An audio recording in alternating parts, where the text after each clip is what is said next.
São 5 horas, fazemos a atualidade das notícias nesta edição das 5, depois de Alberto João Jardim ter apresentado uma carta de intenções ao Ministro das Finanças para finalizar as negociações para um resgate financeiro à região. Entre estas medidas que acabaram de ser divulgadas está o corte, sobretudo na despesa, na saúde e na educação de 15%, sendo que a prioridade nos investimentos vai ser dada àqueles investimentos que já foram lançados, mas também àqueles que estão adjudicados. Alberto João Jardim garante que agora não se vai meter em mais nada, e estou a parafrasear Alberto João Jardim. O teto máximo dos investimentos será de 150 milhões de euros. Sobre as taxas moderadoras na saúde, Alberto João Jardim disse que não vão existir, mas confirma que haverão medidas financeiras equivalentes para se conseguirem os mesmos objetivos que no continente. Sobre portagens na região autónoma da Madeira, também não vão existir, uma vez que os custos seriam demasiado elevados para suportar, ou seja, os custos por colocar em portagens seriam demasiado elevados, então não haverão portagens.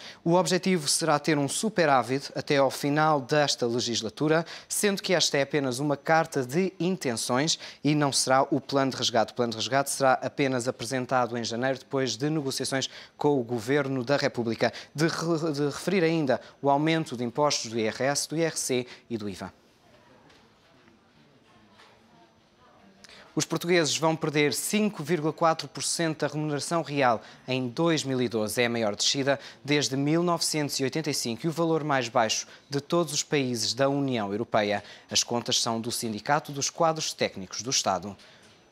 O sindicato considera que a redução dos salários com a suspensão dos subsídios de férias e de Natal, somado ao aumento dos preços e dos impostos, é uma combinação explosiva para muitos trabalhadores do setor público. De acordo com as contas da estrutura sindical, as medidas drásticas para os trabalhadores da função pública vão provocar uma real perda do poder de compra, numa altura em que as famílias já estão num contexto de elevado endividamento. O estudo do sindicato, com o título "É isto que se quer para Portugal?", mostra ainda que é preciso recuar aos anos de 1983 e 84 para encontrar descidas tão acentuadas nos salários reais.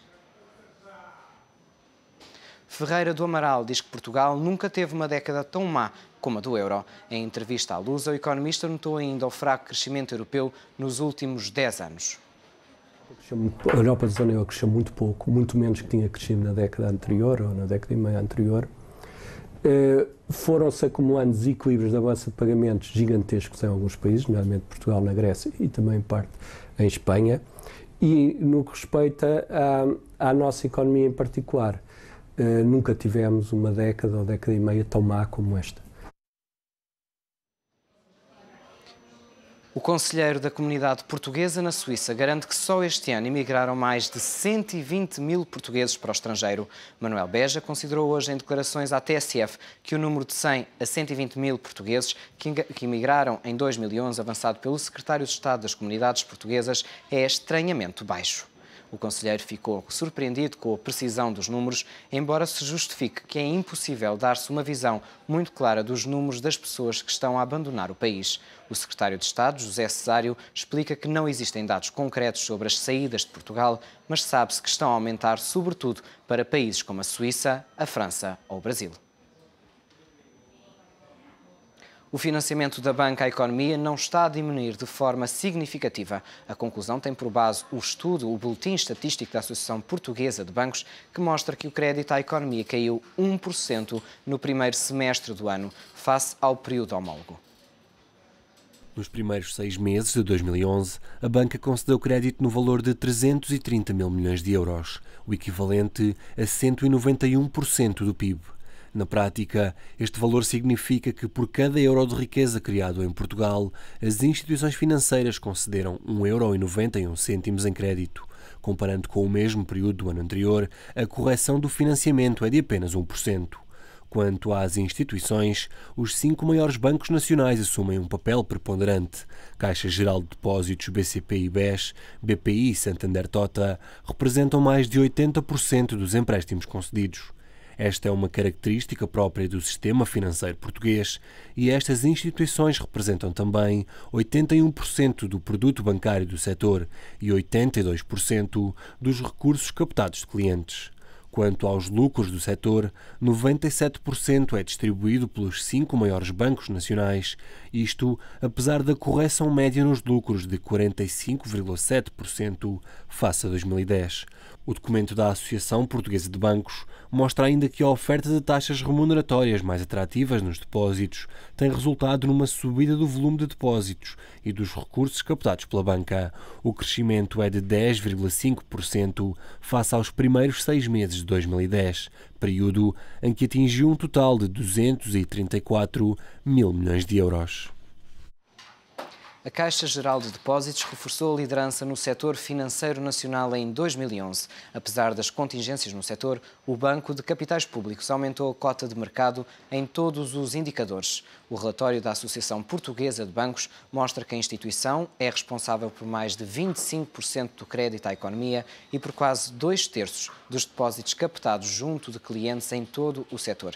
A Caixa Geral de Depósitos foi mesmo o único banco dos 5 maiores nacionais a aumentar o financiamento à economia.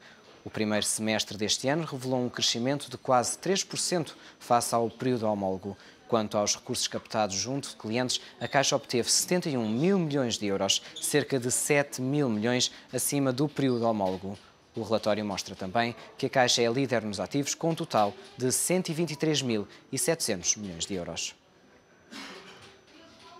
O consumo de combustíveis caiu 4,4% no mês de outubro face ao mesmo mês de 2010. Os dados foram revelados pela Direção-Geral de Energia e Geologia. Todos os combustíveis sofreram um agravamento no consumo. As gasolinas registaram uma maior queda face aos outros combustíveis, com uma redução de 8,1%.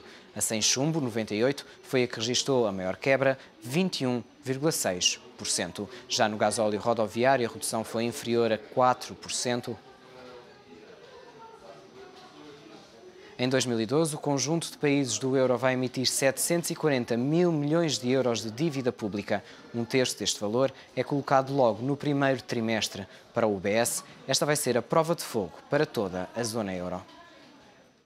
O problema é quem compra. Tradicionalmente, as emissões de dívida dos Estados europeus são tomadas por países europeus, Estados Unidos e Japão. Mas cada um destes investidores está a lidar com a sua própria crise. O Japão volta a estar mergulhado numa recessão e ainda está a dar os primeiros passos depois do terremoto de março. O país está a monetizar o seu déficit e a dívida emitida supera largamente as receitas fiscais. Nos Estados Unidos, o cenário não é melhor. Por cada dólar de dívida emitida é cobrado $1 em impostos. A prova de fogo começa já em janeiro. Vão ser emitidos 82 mil milhões de euros de dívida. Ao longo do primeiro trimestre, o valor sobe para 234 mil milhões e no conjunto de 2012, a dívida a colocar ascende aos 740 mil milhões de euros. E isto só contabilizando a dívida dos Estados. A este valor, diz o UBS, há que somar a dívida do setor financeiro e das famílias. A grande questão é se haverá compradores para tudo isto. O UBS fala num esquema Ponzi perpétuo e que enfrenta agora o problema de qualquer mecanismo piramidal. Uma contração da base de investidores em dívida pública num contexto de volatilidade bolsista e alargamento dos spreads entre os países do euro. Tudo somado, diz o UBS, as condições de financiamento no próximo ano vão apertar. Vamos então ver como fecharam as praças europeias, a começar pelo PSI 20, que fechou no verde, a subir 1,12% para cima dos 5.461 pontos. A nível europeu, a tendência também foi muito positiva. Apenas o IBEX seguiu em terreno negativo, a descer 0,15%. Já o FTSE, o CAC e o DAX